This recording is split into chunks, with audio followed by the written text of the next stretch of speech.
Kleef aan. Yeah, we are here in a beautiful house in Ghent,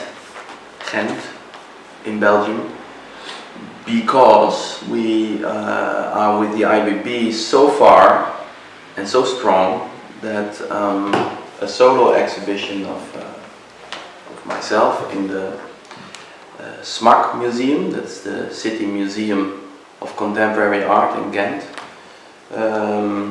is combined in a very natural way with activities of the IBB, and that's the reason why Tirzo is here, why Omar is here, and why a bunch of former IBB students and even one student who is still at the IBB are in Ghent for 2 weeks working on a total installation in the city. For me personally, it's a big proudness also in me that we are at that certain stage. That it's not our goal, but it's nice that museum context understands the role of IBB in both of our works. And in my case, I have a long history with SMAK, with the museum, because in the 90s I had already exhibitions here, and also some sculptures were bought by the well-known famous director Jan Hoed in this beautiful city. One of the sculptures which is in the museum is a wailing wall in foam made in the 90s, and we took this wailing wall as a sort of theme, as a sort of you could say motto on which we started the workshop in the city. Doing the workshop in the city is for us it's very natural because it's part of our work, but maybe to explain a little, it is so important to me because I don't believe that art should stay and be in the white cube space only. I believe the museum is okay, it's important, it has a history, but in our case it's important to translate situations we work on, the engagement, the social engagement, the approach with youngsters, with teenagers, with educational aspects of things we believe in. It should be on the street, or it should be outside the context of the museum. That's why we are here, in my opinion. Yes, and I believe also that there is also this added value for the IBB itself, because by involving the ex-students of the IBB, we also try to translate, or we try to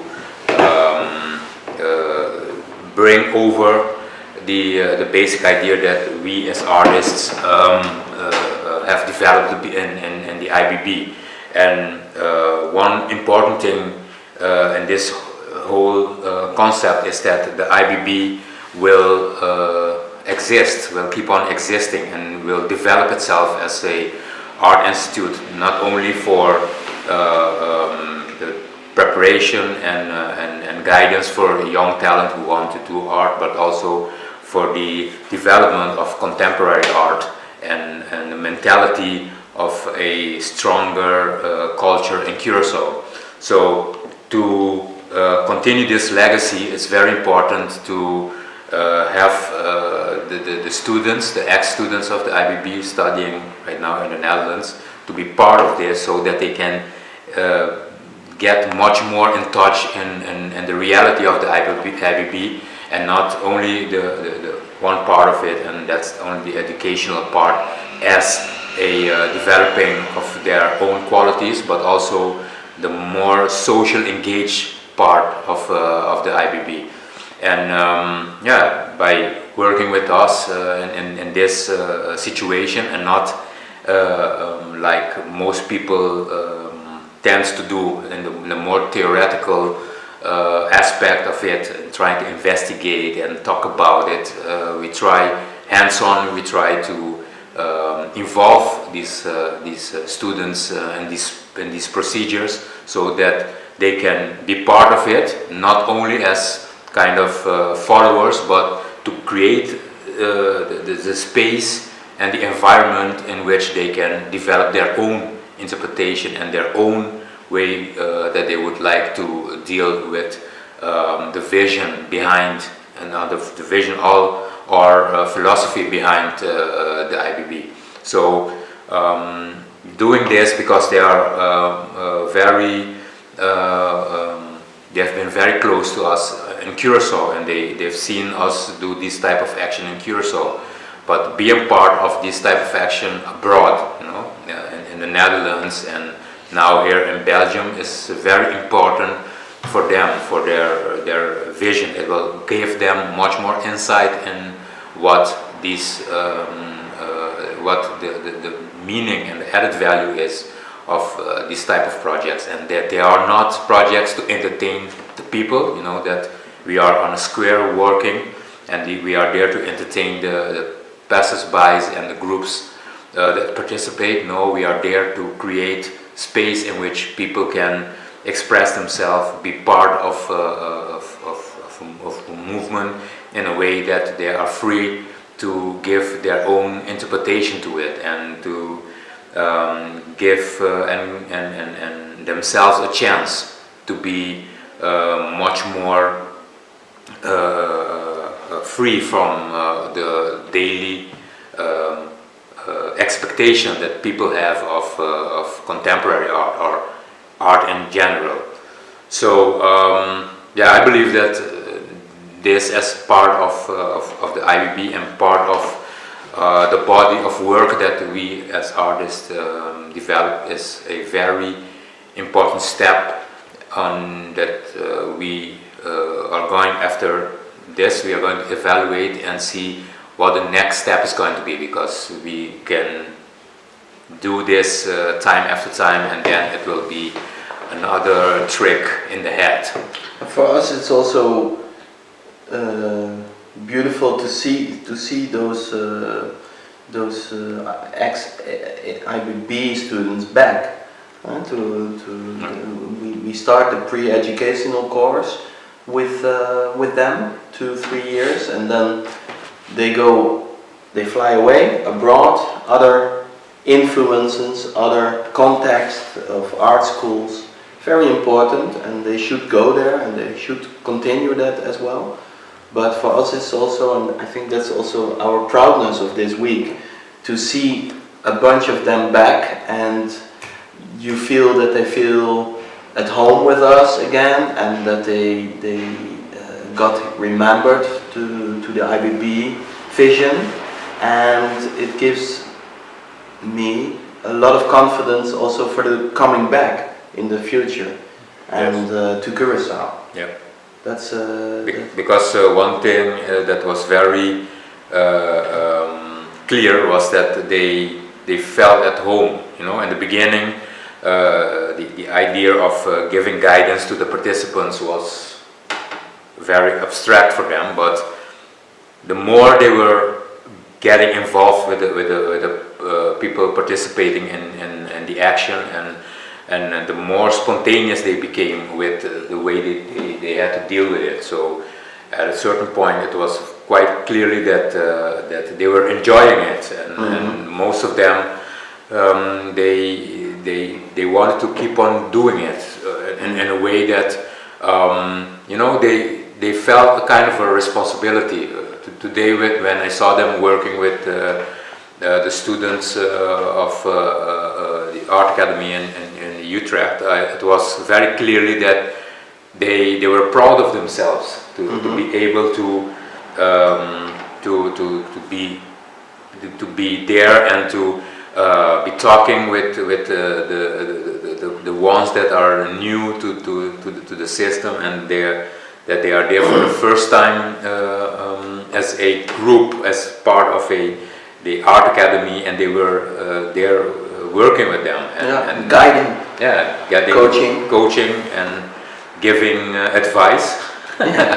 I was really laughing when I saw that wasn't Quently giving advice, and I said, oh man, he's talking like he already made it, but it's good because it shows some kind of confidence that they got because of, of the way that they see how we have been doing this on the IBB and doing it with them. So a sort of wake-up call to, hey, listen, this is where you come from, this is what we brought you guys, and we never oblige people to do so, but when you return to Curacao and we promote, it's a goal.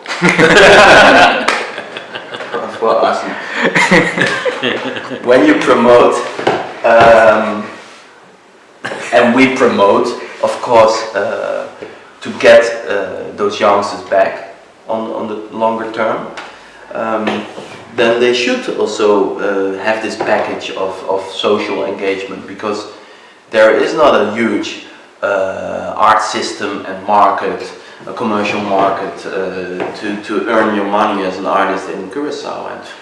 And in the broader sense, we don't believe that the art will be brought further also by commercial art, but we believe there is, especially for them, a social and specific engagement towards the Curacao society.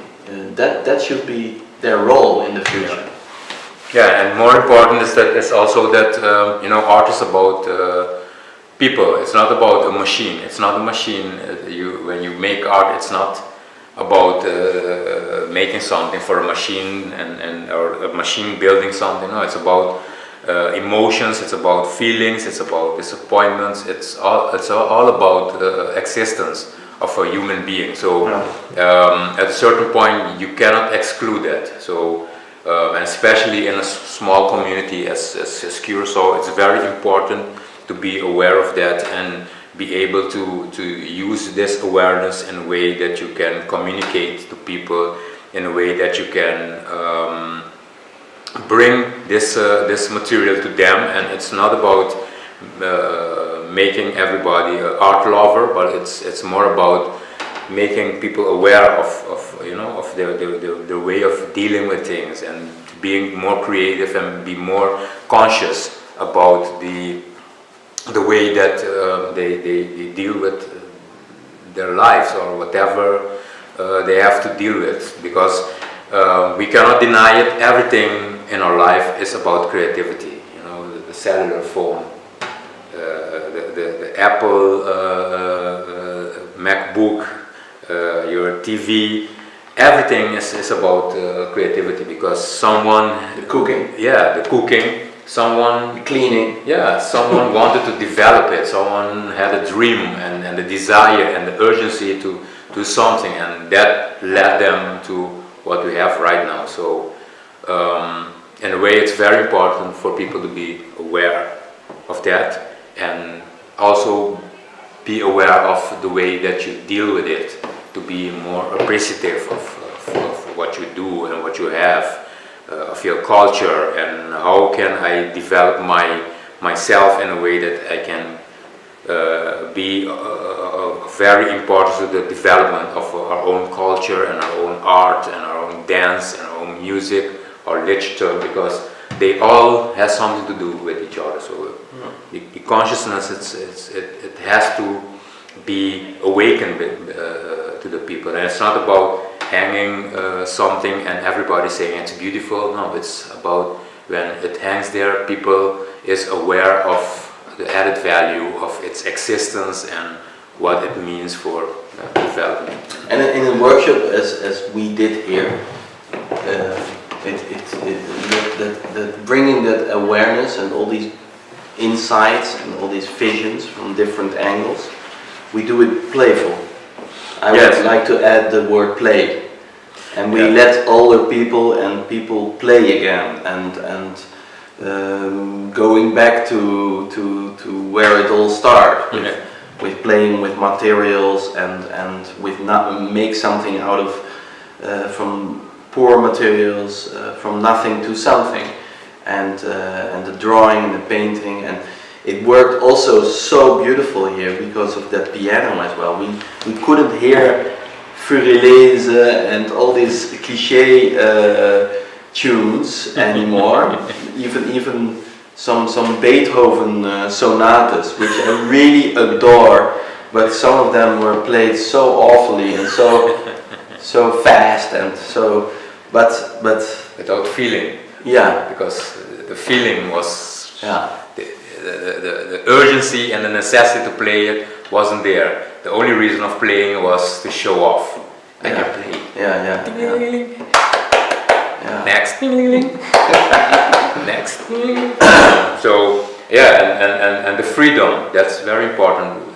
That was also very important here, is that the freedom the people had to do whatever they want, and the only thing that they had to consider was the thought of complaining, what complaining means to them. And yeah. Can you what can you say about the response of the audience, of the people of Ghent? And the second question, compare it with what you could expect on Curaçao.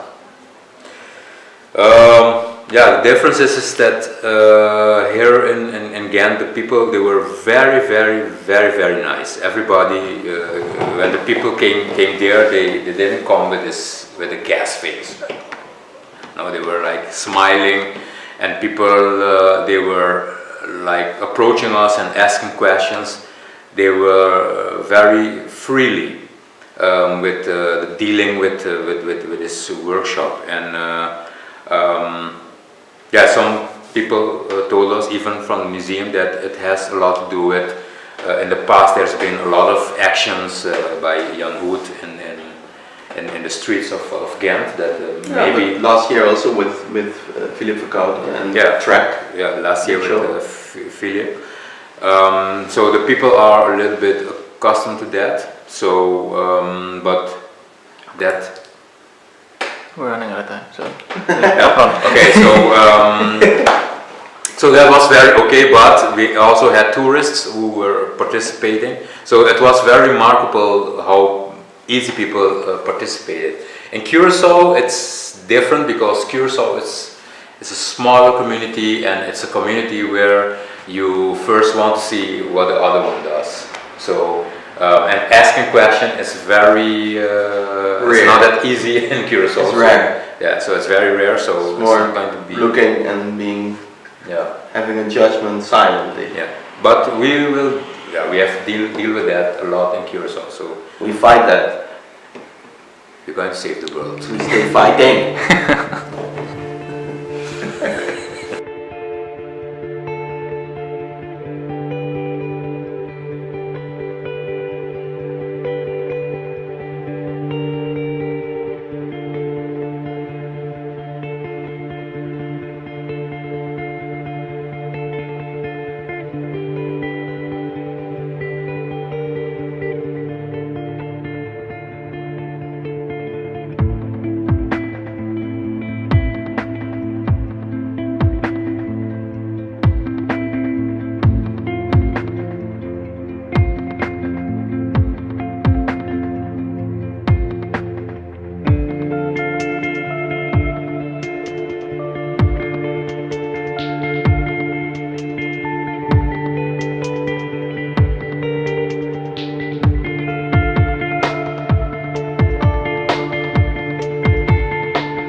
Oops, man.